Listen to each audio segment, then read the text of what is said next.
My name is Caroline Barebwoha. I turned 26 years old this year in February. I was born in a small town in southern Uganda called Kabale. I moved to study in Kampala, which is the capital city. And I've since, for the past couple of years, about 8 years, been living in Kampala and working in Kampala. But I'm born from Kabale town in southern Uganda. I lived with my dad since when I was 9 years old, when I lost my mom, and my 4 other siblings. I have 3 brothers and 1 sister. For the special session on children, which was in 2002, I just turned 16.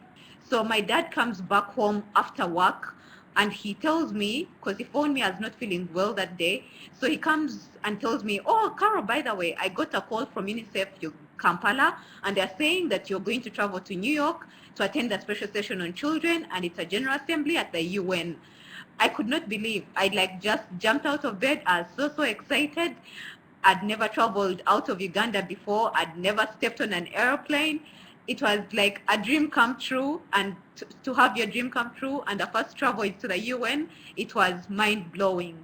Already just getting into New York, I'd never been to such a country in my life that has so many skyscrapers, all well lit up, also developed, so it was already amazing enough just at the airport. So reaching and meeting the 400 children from different cultures, different countries, even my own primary school didn't have a total of 400 children, because that's really, really big. So that was so huge for me. And it was just amazing interacting with them. Some who couldn't speak English, so maybe they were French speaking or Spanish.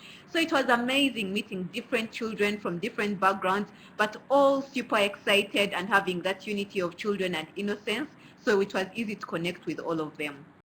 It was not difficult to come up with a World Fit for Children document, because what I noticed, especially over the years with the exposure I've had with other different forums for older age groups, is that us as children, it was so easy to come to an understanding. We all knew what we wanted, and we all knew what exactly a child would be happy to have in a world that's fit for them. So when we're told whether it's HIV/AIDS to discuss or education, we just made it simple and painted a picture of what we wanted. So it wasn't difficult when we had to find out what does the World Fit for Children look like. Maybe the only difficult point was finding out who would be the two to actually make the presentation to the General Assembly on the 8th of May in 2002. But coming up with a document, it was easy for us to agree. We had the innocence of children, the patience and easy understanding, so we didn't complicate anything.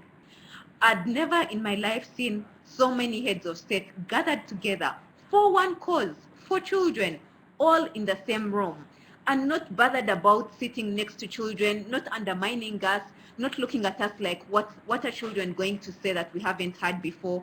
They actually showed us respect. Actually, I remember even I saw some heads of state taking down notes when the young children were making the presentation. And for me, that showed we're not wasting time. It was not just another business as usual meeting. Something was going to change for children.